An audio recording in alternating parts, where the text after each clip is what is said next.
Welcome to the Four Lakes Church of Christ meeting here in Madison, Wisconsin. We're glad to have you with us for our midweek Bible study, and today we're returning to our study of the book of Joshua. So we want to invite you to be finding a Bible and joining with us in Joshua chapter 20 in just a few moments. As always, if you have any questions, any comments about the class, if you have something that we need to be praying about as a congregation, we want to invite you to get in touch.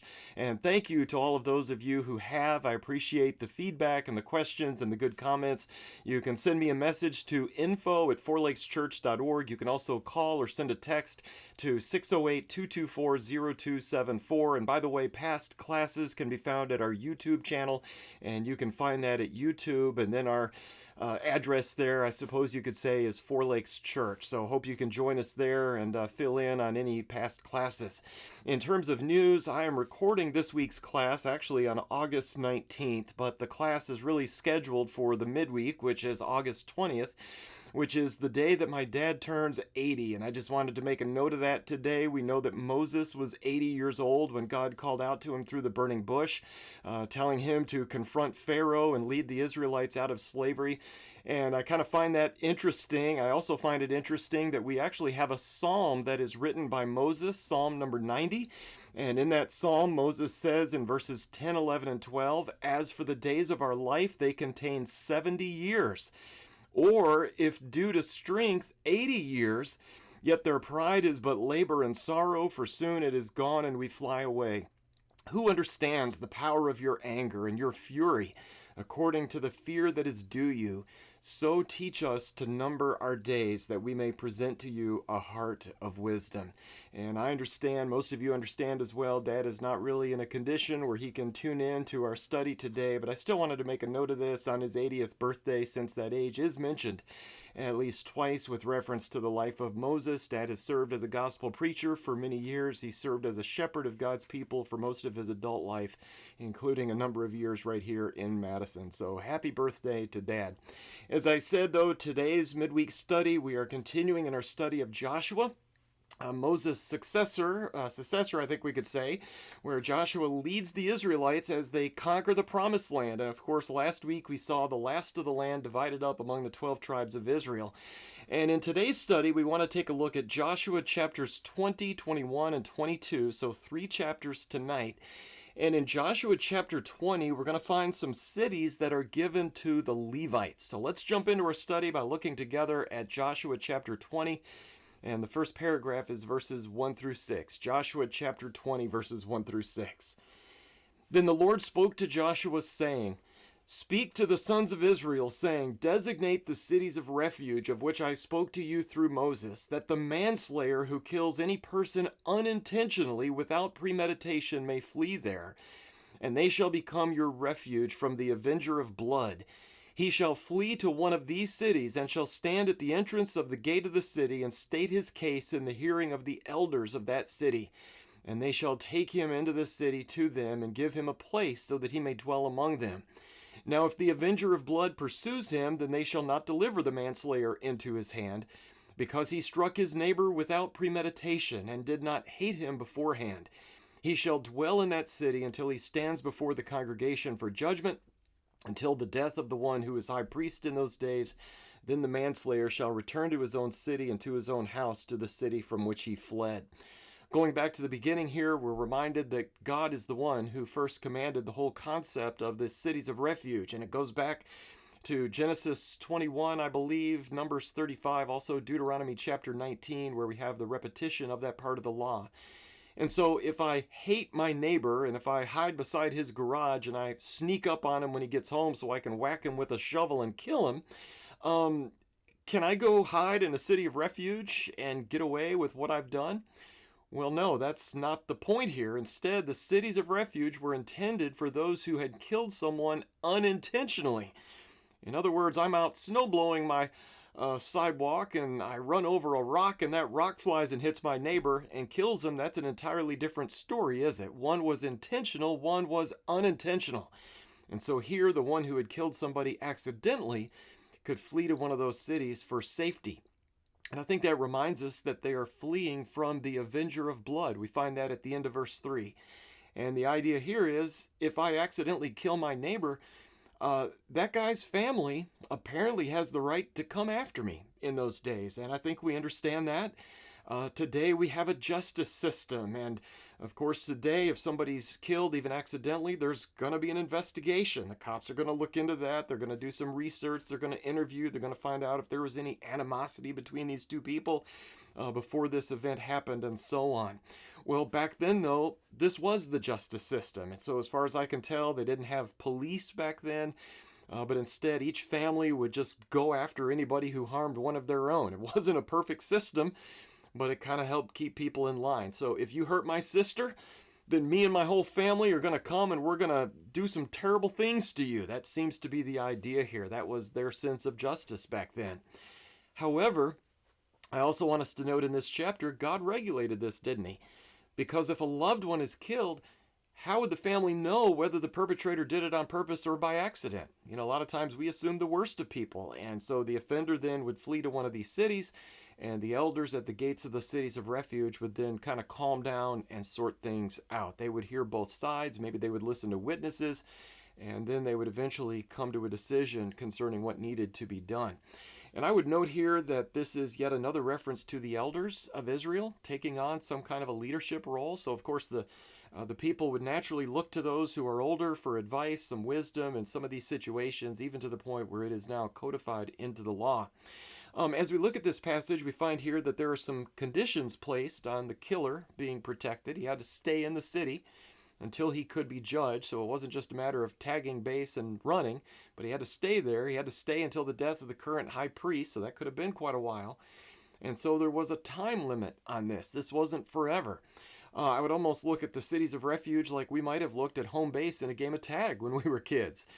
Hope it's okay to compare it to that, but I think that's kind of a similar thought. If I kill somebody, I better make it to a city of refuge before I get vigilanted by the family.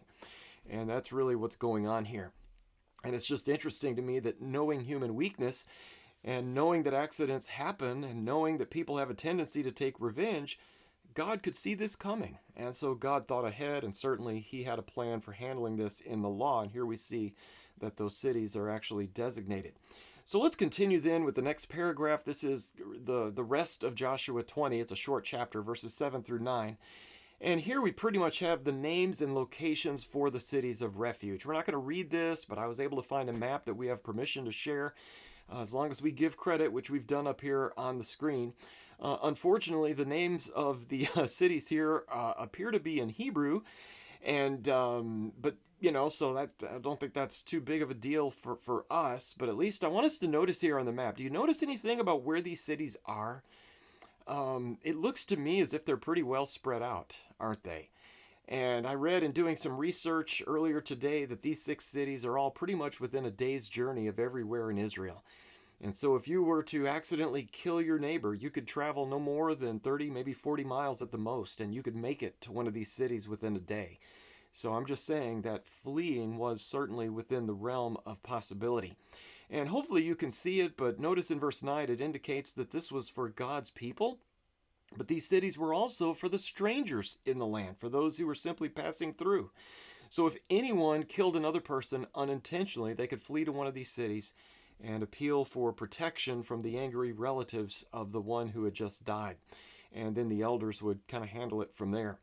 Before we read this, before we leave this chapter, let's realize that there seems to be at least maybe a little bit of an application that we could make to those of us living under the new covenant. And it doesn't just outright nail it down, but there's some interesting parallels here. We're not going to have it on the screen, but I want to just read quickly Hebrews 6, verses 17 through 20. It's a passage that's familiar to most of us, but notice the concept of refuge. So Hebrews 6, 17 through 20, the Bible says, "In the same way, God, desiring even more to show to the heirs of the promise the unchangeableness of his purpose, interposed with an oath, so that by 2 unchangeable things in which it is impossible for God to lie, we who have taken refuge would have strong encouragement to take hold of the hope set before us. This hope we have as an anchor of the soul, a hope both sure and steadfast, and one which enters within the veil, where Jesus has entered as a forerunner for us, having become a high priest forever according to the order of Melchizedek." So it seems then that the writer of Hebrews is suggesting that we as God's people today have, in a sense, fled to Jesus for refuge. I don't know if you see that there. That seems to be a possible application here. So I think, in a sense, we were in trouble. In a sense, we did something bad, and so we fled to Jesus, just as someone might have fled to one of those cities under the law of Moses. So let me know what you think about that. I wouldn't swear my soul on that or anything. I'm just saying that's a possible application that we could make of this passage from Joshua. So let's continue into the next chapter, into Joshua 21, and let's look at the first 3 verses. Joshua 21, 1, 2, and 3. Then the heads of households of the Levites approached Eleazar the priest and Joshua the son of Nun, and the heads of the households of the tribes of the sons of Israel. They spoke to them at Shiloh in the land of Canaan, saying, The Lord commanded through Moses to give us cities to live in, with their pasture lands for our cattle. So the sons of Israel gave the Levites from their inheritance those cities with their pasture lands according to the command of the Lord. So after all that land was distributed, after the cities of refuge have now been designated, the Levites now step up. And if I could paraphrase, they're pretty much saying, hey, what about us? Kind of, it's our turn now. Kind of, don't forget about this thing. Moses mentioned this in the law, so let's take care of this.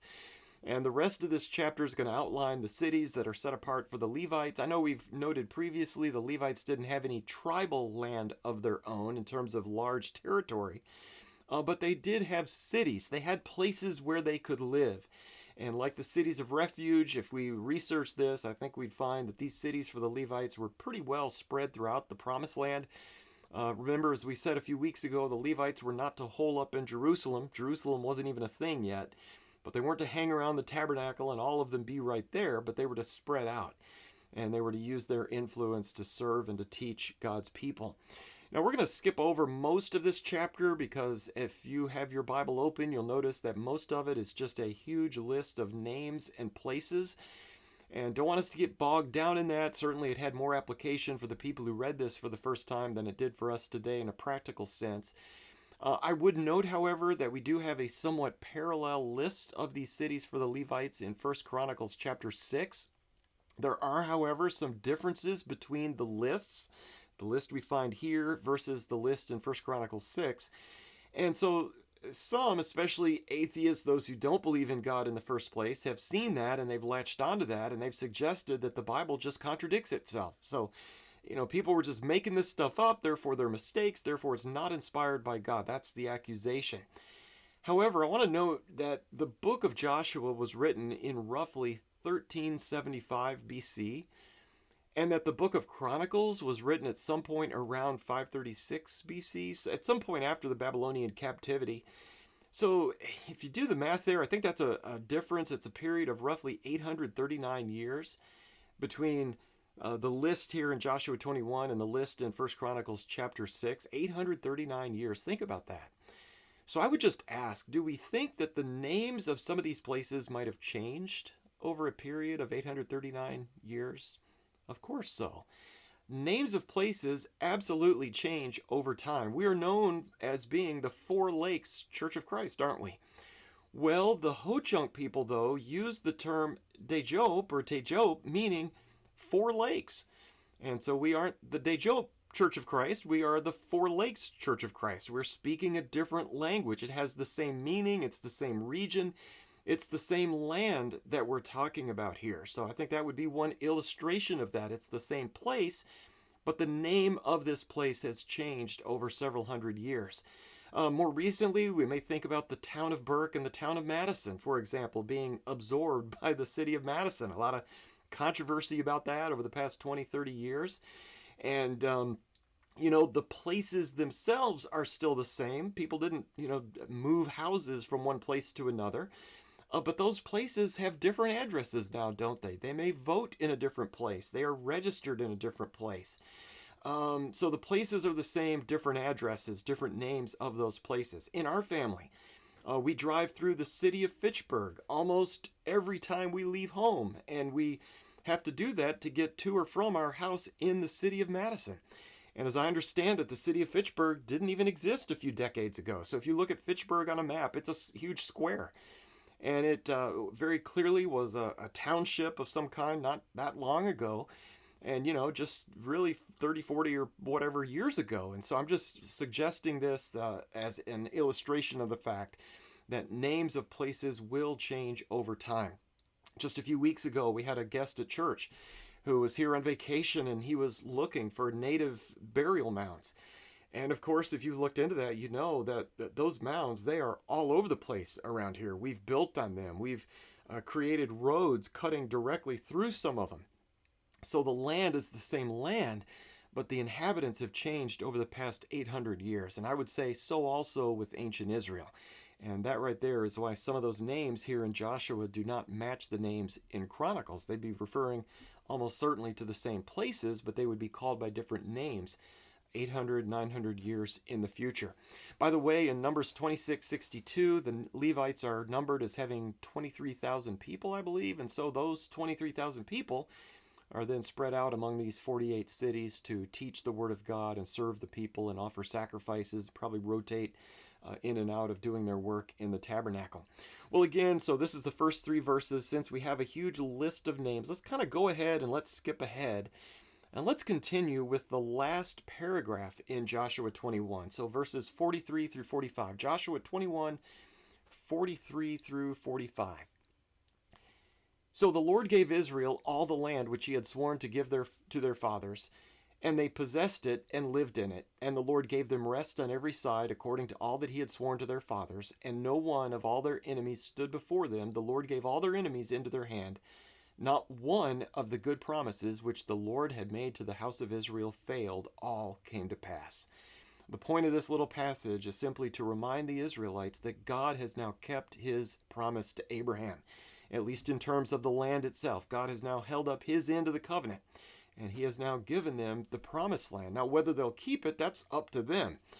They have some choices to make, don't they? They're going to lose the land at various points along the way, but God has lived up to his side of this bargain.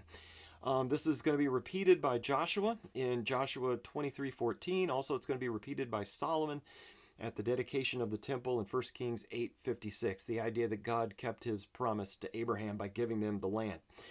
We have an interesting reminder here as we think about that God's timetable is not necessarily our timetable, is it? You know, that promise was originally made to Abraham roughly 1900 BC. And here we are in this book, now very roughly 1400 BC. So a span of around 500 years. So when God makes a promise, he will keep it. It may take a while from our point of view. It may not even be fulfilled for several generations, for hundreds of years, but God is faithful. And this land has now been given to the descendants of Abraham, just as God had promised way back in the book of Genesis. Well, let's jump into the next chapter. Let's continue with Joshua 22, verses 1 through 9. Joshua 22, 1 through 9. Then Joshua summoned the Reubenites and the Gadites and the half-tribe of Manasseh and said to them, "You have kept all that Moses, the servant of the Lord, commanded you, and have listened to my voice in all that I commanded you. You have not forsaken your brothers these many days to this day, but have kept the charge of the commandment of the Lord your God. And now the Lord your God has given rest to your brothers as he spoke to them. Therefore turn now and go to your tents, to the land of your possession, which Moses, the servant of the Lord, gave you beyond the Jordan. Only be very careful to observe the commandment and the law which Moses, the servant of the Lord, commanded you, to love the Lord your God and walk in all his ways and keep his commandments and hold fast to him and serve him with all your heart and with all your soul." So Joshua blessed them and sent them away, and they went to their tents. Now to the one half-tribe of Manasseh, Moses had given a possession in Bashan, but to the other half Joshua gave possession among their brothers westward beyond the Jordan. So when Joshua sent them away to their tents, he blessed them and said to them, "Return to your tents with great riches and with very much livestock, with silver, gold, bronze, iron, and with very many clothes. Divide the spoil of your enemies with your brothers." The sons of Reuben and the sons of Gad and the half-tribe of Manasseh returned home and departed from the sons of Israel at Shiloh, which is in the land of Canaan, to go to the land of Gilead, to the land of their possession, which they had possessed, according to the command of the Lord through Moses. Basically, what we have here is Joshua speaking to the tribes of Reuben, Gad, and the half-tribe of Manasseh, and he's now sending them back to the other side of the Jordan River. If you remember, these are the tribes who asked to stay over on the east side of the Jordan when they came through that land originally, and Moses allowed it on the condition that they would cross over with everybody else and help conquer the land. And so at this point, roughly 7 years have passed. That mission has now been accomplished. So these men have done what they've promised, they've acted faithfully, they've held up their end of the agreement, and Joshua is now dismissing them. He's now allowing them to return to their women and children, their flocks, and their herds over on the east side of the Jordan River. Notice in verse 5, though, he encourages them to stay faithful over there. So I think Joshua's a little bit nervous. If I could assume that, if I could read into this just a little bit as a leader, he sees what he's doing. They're going to be a little far. There's going to be a natural barrier there. So I think he's just saying, please be careful. It's like what we tell our children, even our adult children sometimes when they head out the door, be careful. And it's a dangerous world out there. So I think that's kind of what we see here with Joshua as a leader of the people. And in verse 8, Joshua states a principle that we actually find several places in the Old Testament. Those who win the battles are to share the spoils of war with those who have stayed home with the baggage. We saw this in Numbers 31. We're going to see it again in 1 Samuel 30. So those who stayed behind might not have been directly involved in the fighting, but they played an important role, and they are to be honored for that. So even though they weren't swinging swords and that kind of thing, they were still watching the children in the tents, and they were keeping things going at home. And so those who did the battles, they were not to say, haha, look at what I got, but they were to share the spoils of war with those who had stayed back. I might apply this kind of an interesting principle here to the general concept of sending a missionary somewhere these days, or anything kind of like that, even preaching the gospel. The missionary is doing some very important work that others may not be doing, but that work would not be possible without those who stay behind and earn a living to support the good work that the missionary is doing. And I hope you understand that. In Romans 10:15, Paul asked the question, how will they preach unless they are sent? So he's making the point, preaching is important. People hear the word of God, they believe it, they obey it, they're saved through the spoken word. But preachers can't preach unless somebody is sending them on that mission and supporting them in that work. And so here, those who financially support the preaching of the gospel in Romans 10 are just as important as the man who does the preaching, because those two work together. We think about Paul himself. Just this past Sunday, we talked about that, didn't we? Those churches who supported Paul in his work. They weren't traveling the world. They weren't getting beaten up and left for dead and stoned and thrown in jail and all that. But they helped Paul as he traveled. And certainly Paul commended them for doing that. In verse 9, the warriors return home. They go back to the other side of the Jordan. And so they are thereby fulfilling the arrangement that was originally made through Moses. So I think as I look at this, we see a lot of loose ends tied up, a lot of things that we read about earlier. And this is the value of studying straight through the Bible like that. I know we're kind of on this path right now. For the first 22 years, we kind of went back and forth a little bit. And for the past several years since we finished the whole Bible, kind of went back to the beginning. And I've just kind of been cruising on through here, starting in Genesis. And I don't know about you, but I appreciate some of that continuity. All right, let's continue on tonight with Joshua 22, verses 10, 11, and 12. Joshua 22, 10 through 12. When they came to the region of the Jordan, which is in the land of Canaan, the sons of Reuben and the sons of Gad and the half-tribe of Manasseh built an altar there by the Jordan, a large altar in appearance. And the sons of Israel heard it and said, behold, the sons of Reuben and the sons of Gad and the half-tribe of Manasseh have built an altar at the frontier of the land of Canaan in the region of the Jordan, on the side belonging to the sons of Israel. When the sons of Israel heard of it, the whole congregation of the sons of Israel gathered themselves at Shiloh to go up against them in war.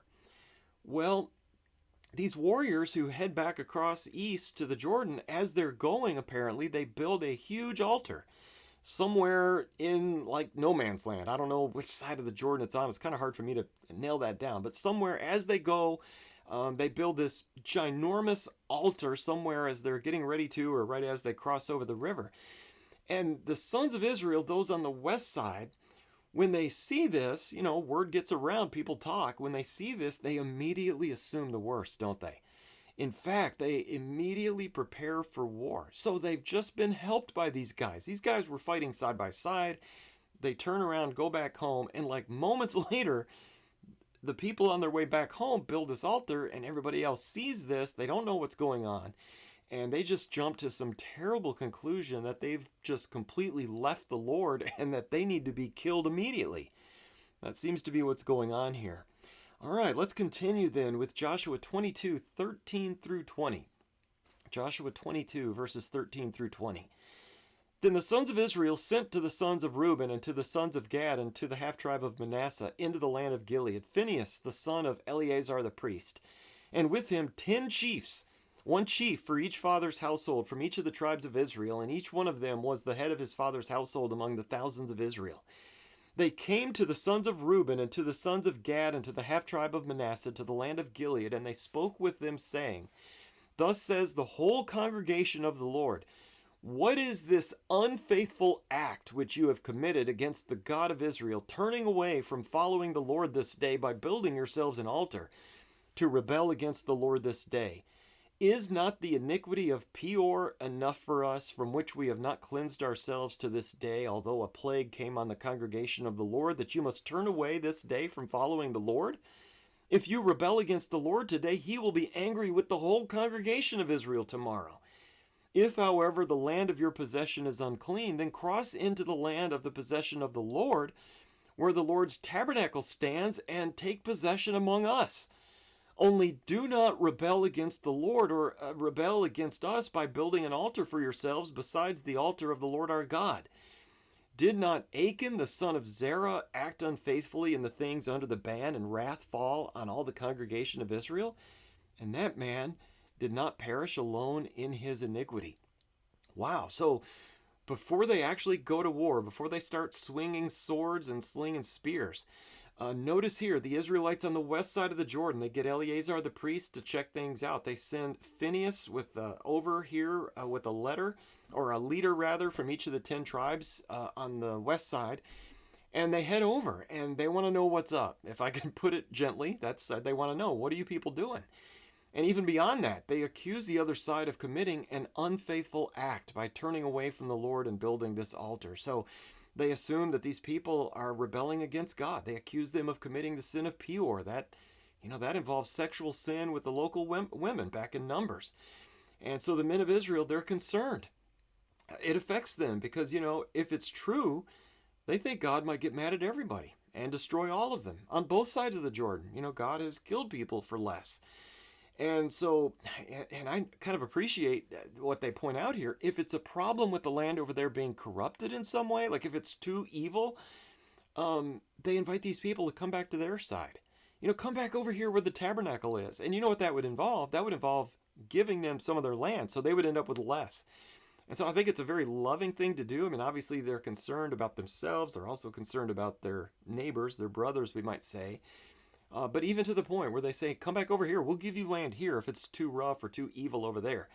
At the end here, they accuse these people of acting like Achan. I mean, that's quite the insult. Today, if you call somebody, you're such an Achan, they won't get it. But man, back then, if you said, you guys are behaving like Achan, that caused their first defeat. A lot of people died and so on. And their concern is Achan didn't perish alone. And so you might take us with you if you've done something terrible over there. Kind of escalated quickly, didn't it, as we would say today. Before we go on, I want to commend the attitude here behind a lot of this, because God did give instructions to follow in a case kind of like this.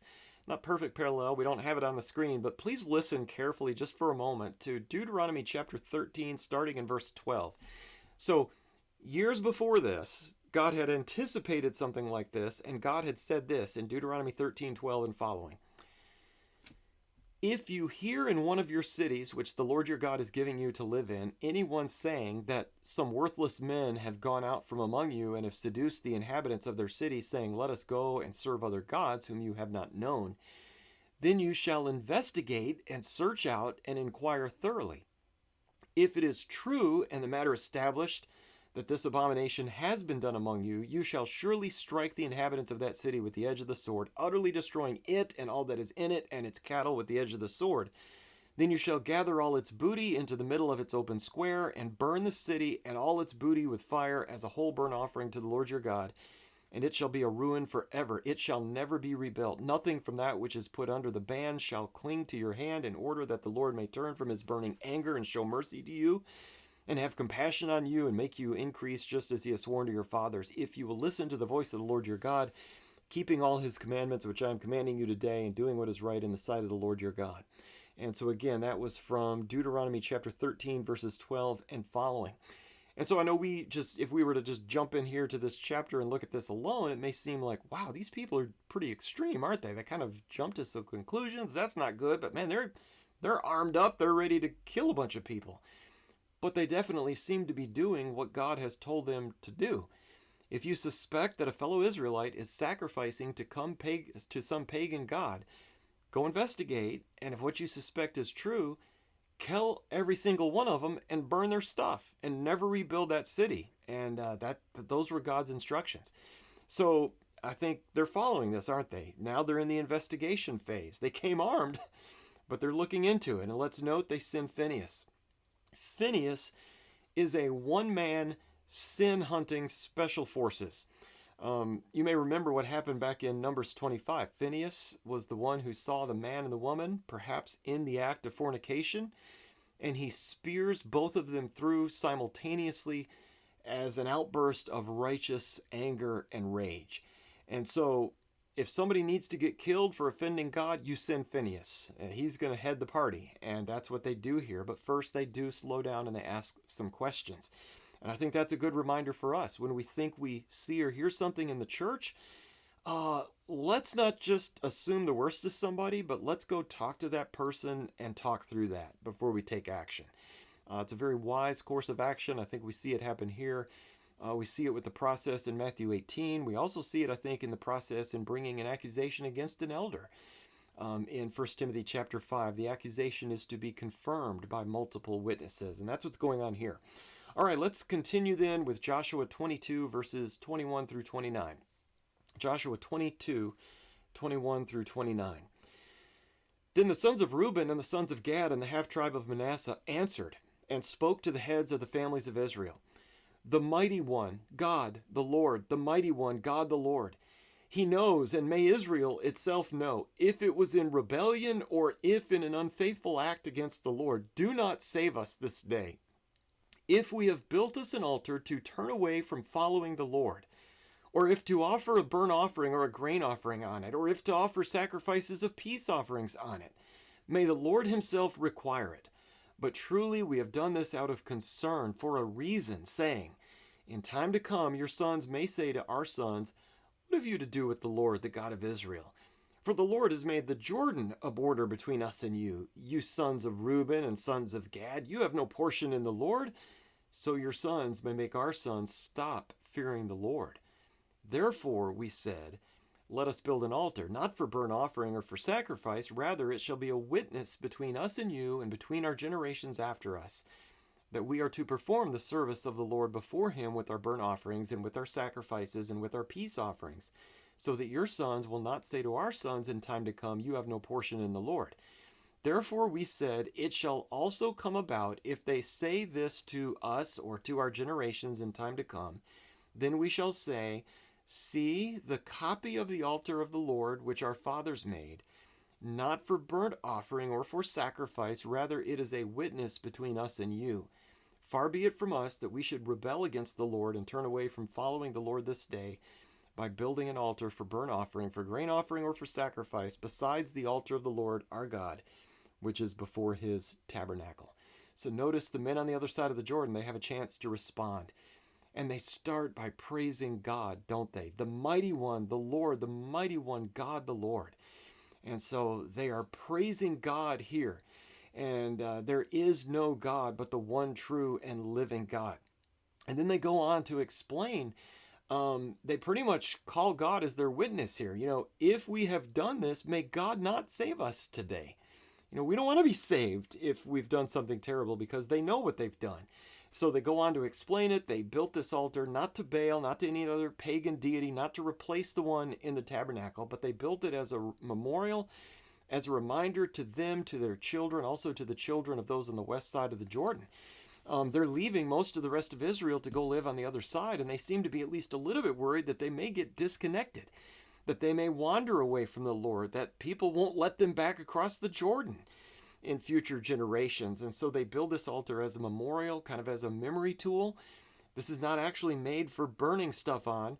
but it's a pile of rocks, almost like the pile of rocks people made several years earlier when they first crossed over going the other direction. So they built this as a witness, and apparently it almost seems to be a replica of the altar at the tabernacle. So I do think we can understand why these others might have been concerned, but I think we also understand why these men did what they did as they returned home. They certainly had good intentions. I would also point out here that these people don't really seem to be too offended, do they? That they're being questioned about this. I know sometimes today, when we call out sin or the appearance of sin, or when people call out sin in us, people may lash out. And, we may say, well, who do you think you are telling me what to do or questioning my motives or whatever? These people, though, seem to almost appreciate having that chance to explain. Probably doesn't hurt that everybody's armed with swords coming after them. But at least they had that chance to explain, and, God's plan works. You check in with people personally and work that out and go from there. Well, let's close today's class by taking a look at Joshua 22, 30 through 34. So the last little paragraph here, Joshua 22, 30 through 34. So when Phinehas the priest and the leaders of the congregation, even the heads of the families of Israel who were with him, heard the words which the sons of Reuben and the sons of Gad and the sons of Manasseh spoke, it pleased them. And Phinehas the son of Eleazar the priest said to the sons of Reuben and to the sons of Gad and to the sons of Manasseh, Today we know that the Lord is in our midst, because you have not committed this unfaithful act against the Lord. Now you have delivered the sons of Israel from the hand of the Lord. Then Phinehas the son of Eleazar the priest and the leaders returned from the sons of Reuben and from the sons of Gad and from the land of Gilead to the land of Canaan to the sons of Israel, and brought back word to them. The word pleased the sons of Israel, and the sons of Israel blessed God, and they did not speak of going up against them in war to destroy the land in which the sons of Reuben and the sons of Gad were living. The sons of Reuben and the sons of Gad called the altar witness, for they said, It is a witness between us that the Lord is God. Well, according to verse 30, Phinehas and the others, they're satisfied. So this does it. This is it. They know the explanation is true. They put their swords away, so to speak. Kind of Phinehas puts his spear down, we might say. And Phinehas gives this summary there in verse 31. Now we know the Lord is with us, because you have not done this thing that we thought that you had done. Phinehas and the elite sin hunting commando unit then head back home west across the Jordan. Crisis averted, I think we would say here. Mission accomplished. Unfortunately, though, over time, we do know that the tribes on the other side of the Jordan were eventually overtaken by idolatry, and they were conquered by the Assyrians. We read about that in 1 Chronicles chapter 5, verses 23 through 26. But at least for now, things are okay, and everybody goes home very much alive. In terms of lessons for today, I think we have the reminder here in this passage to get the facts and then be ready to act if necessary. These guys were ready to go, but they looked into it first and they backed off once they learned the truth of this situation. And of course, this could have gone a very different way, and they could have learned that the truth was something else. If these people had ill intentions with this altar, then they probably would have taken care of business immediately. But thankfully, that's not the way this ends. So with this, we come to the end of Joshua 20 through 22. So 3 chapters tonight, not bad. We hope to continue next week with Joshua 23. We're very close to the end of the book of Joshua. As always, if there's something we need to be praying about as a church, any way we can encourage you spiritually, we hope you'll reach out. You can send an email, info@fourlakeschurch.org. You could also call or send a text to me at 608-224-0274. As we close, let's go to God in prayer together. Our Father in heaven, we've been reminded in this part of our study through Joshua that you are certainly a jealous God. With you there is no equal. You are the great mighty King above all other gods, and we pray today that we would remember that as we worship you, as we serve the world around us, that you are the one and only eternal God. Thank you for loving us. Thank you, Father, for Jesus. We come to you tonight in his name. Amen.